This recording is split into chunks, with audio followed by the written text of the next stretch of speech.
اس کی فوجی تنصیبات تھی وہ اسرائیل نے تباہ کر دی. اس پہ کوئی شام کی حکومت جو ہے اس نے کوئی بیان دینا بھی پسند نہیں کیا. اچھا جی, ایک تو وہ تو اب کیا ضرورت ہے اسے وہاں, تو آلریڈی وہاں پہ جو حکومت ہے وہ اس کی وہ اشیر بات سے قائم ہے. ترکی جو ہے وہ تھوڑا سا بات کرتا ہے. اچھا, اس کے بعد ایک اور ملک بہت اہم ہے جو رہ گیا, وہ لبنان ہے. لبنان جو ہے اس نے اعلان کہا ہے, اس نے حزب اللہ کو کہا کہ آپ نے بالکل اسرائیل کے خلاف کچھ نہیں کرنا, ہم آپ کو کچھ نہیں کرنے دیں گے, آپ کے خلاف بڑی کاروائی ہوگی, یہاں بڑا فساد ہوگا, آپ بالکل اسرائیل کے خلاف نہ کریں. تو بھائی اگر یہ سارے ملک جو ہیں وہ اسرائیل کے لیے کام کر رہے ہیں تو اسرائیل کو گریٹر اسرائیل بنانے کی ضرورت کیا ہے, کیوں بنائے گا وہ؟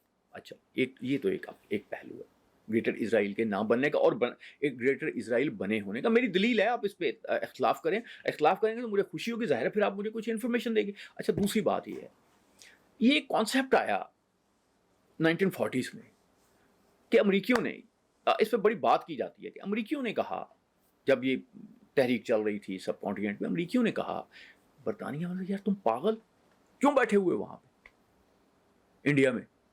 اس نے کہا ہم بیٹھے ہیں. اسے کیا حاصل کرتے ہو آپ؟ اس نے پیسے, ڈالر, ریسورسز, کہ اس کے لیے بیٹھنے کی کیا ضرورت ہے؟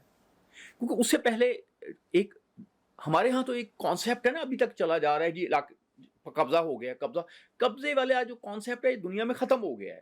اب آن لائن باتیں چل رہی ہیں, آپ کے ریسورسز چل رہے ہیں, اب دنیا آگے چلے گی, مسلمان اسی میں پھنسے ہوئے ہیں. قبضہ کا کوئی قبضہ نہیں ہوتا, قبضہ تو ہو چکا ہے, قبضہ ہو بھی چکا ہے اور قبضہ نہیں بھی ہو چکا. یہ دونوں چیزیں, یہ کانسیپٹ آپ کو سمجھنا پڑے گا کہ یہ ہوتا کیا ہے. کیا تھا, جو ریسورسز تھے سب کانٹیننٹ کو وہ لے کے جا رہا تھا, لیکن حکومت کرنے کے لیے کیا کیا تھا برٹش گورنمنٹ نے, اس نے 40% جو اسٹیٹ تھی وہ راجوں مہاراجوں کو دی ہوئی تھی کہ جی آپ حکومت کریں گے, ہماری بات مانیں گے, جو کچھ بھی ہم چاہیں گے وہ کریں گے, ہمیں پیسے دیں گے, وہ دیتے تھے. اس کے بعد جب یہ پارٹیشن ہوئی تو کہا یہ جاتا ہے کہ کہیں پہ اس پہ بہت سی باتیں ہوتی ہیں کہ نہرو سے کہا گیا کہ آپ ٹھیک ہے ہم انڈیا چھوڑ دیتے ہیں, لیکن آپ اس خطے میں ہماری کوئی 130 کمپنیوں کو, 132 کمپنیوں کی تعداد ڈفرینٹ ہو سکتی, وہ کام کرنے کی اجازت دے. نہرو نے کہا میں ایسٹ انڈیا کمپنی کو اجازت نہیں دوں گا, باقیوں کو دے دوں گا, کیونکہ میں دے نہیں سکتا. تو پھر کیا ہوا, کمپنیوں کو اجازت دی گئی. اب آپ دیکھیں کہ یہاں پہ اس پورے خطے میں جتنے بھی آپ اسلامی ملکوں میں چلے جائیں, آپ کو جو برانڈس نظر آئیں گے, جو آپ کو چیزیں نظر آئیں گی, وہ یورپین ہیں, وہ اسرائیلی ہیں, ان کے پیچھے کہیں یہودی بیٹھا ہے, وہ فائدہ انہیں کیا پتہ ہے. وہ دیکھیں, فرض کریں کہ وہ لبنان پہ قبضہ کر لیتے ہیں, دوسری جگہوں پہ قبضہ کر, وہ تو اپنے فوجی بھیجیں گے, بروائیں گے, ٹارگٹ کروائیں گے, وہ بندے بیٹھے ہوئے وہ پیسے اکٹھے کر کے انہیں دے رہے ہیں.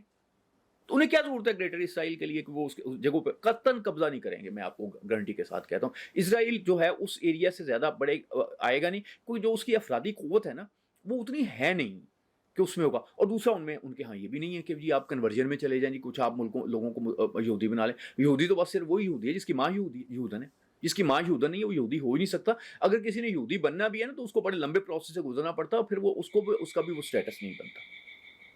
تو گریٹر اسرائیل نہیں بنے گا ان معنوں میں کہ علاقوں پہ قبضہ ہو جائے, اور گریٹر اسرائیل ان معنوں میں بن چکا ہے کہ دنیا وہ صرف ان خطوں کی جن کی بات کریں ان میں نہیں, وہ بہت دنیا کی شاید پورے پلانٹ پہ پھیل گیا ہے کہ یہاں پہ کمپنیز ہیں, ملٹی نیشنل کمپنیز ہیں, وہ اسرائیل کو سپورٹ کرتی ہیں. کتنی تحریکیں چلتی ہیں کہ جی بائیکاٹ کر دو, لسٹیں آتی ہیں, یہ کرو. نہیں ہوتا بائیکاٹ. کیوں نہیں ہوتا؟ پتہ کیوں نہیں ہوتا؟ اس لیے کہ جب یہ جتنی کمپنیاں ہیں انہوں نے ایک اپنا معیار بنایا ہوا ہے, ایک سسٹم بنایا ہوا ہے, جو ان کو ریپلیس کرنے کے لیے آتے ہیں. نہ ان کا معیار ہوتا ہے, نہ ان کی کوالٹی ہوتی ہے, نہ ان کی کوانٹٹی ٹھیک ہوتی ہے, نہ تو ہوتا کیا ہے کہ الٹیمیٹلی یہ آپ کی تحریک جو ہے وہ فیل ہو جاتی ہے. فیل اس لیے ہوتی ہے کہ یہ جو آپ کا بندہ ہے نا, ایک طرف وہ نعرہ لگا رہا ہے بائیکاٹ کرو, دوسرا ملاوٹ کیے جا رہا ہے, غیر معیاری چیزیں دے رہا ہے انسانوں کی صحت کے.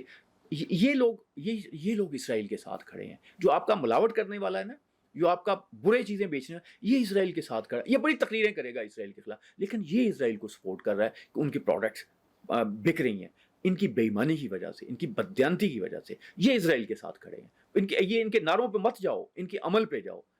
کیونکہ یہ ایک گنجائش دے رہے ہیں ان کمپنیز کو. تو یوں گریٹر اسرائیل بنا ہوا ہے. اور اگر کسی کا یہ خیال ہے کہ وہ بارڈر کراس کریں گے, وہ بالکل بارڈر کراس نہیں کریں گے. انہوں نے حرکت کر کے دیکھ لی.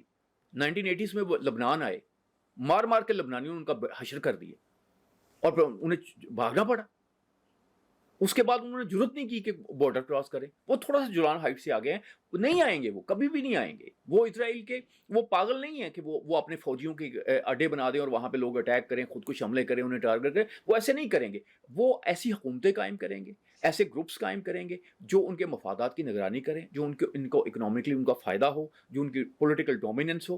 وہ کر چکے ہیں یار, اور وہ اس لیے کر چکے کہ ہم جو ہیں ہم بددیانت ہیں, لوگ ہم میں موجود ہیں. یاسر عرفات سے ایک دفعہ پوچھا اوریانا فلاسسی نے کہ آپ یہ تو کہیں گے نا مسٹر یاسر کہ اسرائیلی جیت رہے ہیں, یہ تو مانے نا آپ کو شکست دے رہے ہیں سب عربوں کو. ان کا نہیں, اسرائیلی جو ہیں وہ اپنے مثبت پوائنٹس کی وجہ سے نہیں جیت رہے. اسرائیلی جو ہیں وہ عربوں کے نیگیٹو پوائنٹس کی جیت رہے ہیں.